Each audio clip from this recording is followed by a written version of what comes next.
Fanontaniana moa zany miompana amin'ny fampandrosoanan'ny faritra dia heverinay fa zava-dehibe izay fikarakarana ny fanodinana an'ireo ataontsika hoe fako sy loto maro samihafa izay misy zany ny anivon'ny tanàna. Raha ny faritra Morimania moa zany misy commune urbaine telo ao zany zao dia ny Ambositra, Ambatofinandrahana ary Fandriana. Midika izany fa heverina fa ao anatin'ny tena fampandrosoana.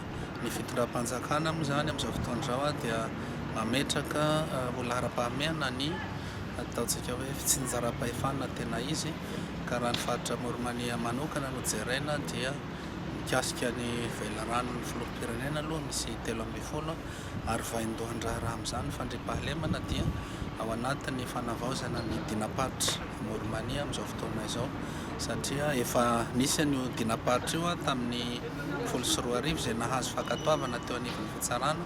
Ankehitriny zany zahay dia ao anatin'ny fanavaozana n'izay dinapatitra izay ary tsy ela dia hivoaka anankera ao anatin'ny faritra Morimania ny dinapatitra vaovao. Ankoatran'izay moa zany dia amin'ny fandriam-pahalemana raha nafana ny distrika ny Ambatofinandrahana sy Manandriana ilany amin'ny distrika ny Ambositra taloha tany, ankehitriny dia efa azo lazaina fa mandry fahalemana ny distrika 2 na 3 izay nafapana. Ny antony dia satria eo aloha ny fandraisana anjara ny mpitandro ny filaminana amin'ny fampitaovana sy ny fampitomboana nisa izay atao hoe fampiarana izay programan'asa ny filoham-pirenena izay.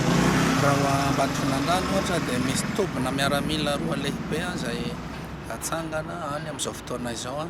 Any Ambalamanakana ihany koa misy tobiny gendarmerie pirenena satria misy le antsoina hoe aire de repos multi service izay atao any amin'iny toerana iny zany. Ankoatran'izay dia eo zany ny fandraisana anjara ny fokononina, ny andromasy fokononina izay atao hoe misy isaky ny fokotany ny commune ary ny distrika na izany aza nefa moa dia mbola maro ny ezaka izay tsy maintsy atao, satria ny lalana izay ataontsika hoe lalan-drano toe-karena, rehefa ratsy ny lalana raha tsy hiteny fa tsy ny route nationale numéro 35 avy eo Ivatona Ambositra tonga ny Malaimbangy eo amin'ny 289 km eo zany. Io zany tena ratsy rehefa ratsy moa ny lalana dia atao hoe zone enclavé zany le toerana iresakitsika ny commune ny Mandrosinoro, Amboripotsy, Mangatapahangy. Iny dia heverina hoe rehefa tapaka ny lalana, ratsy ny lalana dia manjaka ny tsy fandriam-pahalemana, satria ireo intervention na famonjena ireo atao hoe loza maro samihafa zany halatra, vakitrano, totakely dia sarotra rehefa ratsy ny lalana. Fa efa misy moa zany ny atao hoe programan'asa ny fitondram-panjakana hijery an'izay.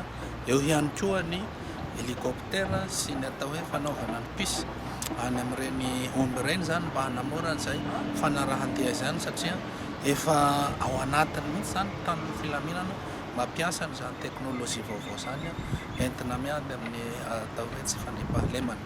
Fampandrosoana moa zany mitohy satria arak'izay hoe maro andreo atao ny fitondram-panjakana zany amin'izao fotoana izao. Ny faritra ihany koa efa manao maro ny infrastructure misy any, resaka atsika n'izany tobina mpitandro ny filaminana zany. Misy toby 2 lehibe ao Ambatofinandrahana natao zany, misy hôpitaly manara-penitra bloc opératoire atao ao Manandriana, mandeha zany asa zany ny aire de repos multi service ao Ambalamanakana ao Ambositra, mandeha zany asa zany ny EPP manara-penitra eo an-tampon-tanànany Ambositra, mandeha ihany koa ny trano ny visite technique, bâtiment goavana be zany miaraka amin'ireo ataontsika hoe zavatra accessoire zany bâtiment zany efa mandeha zany.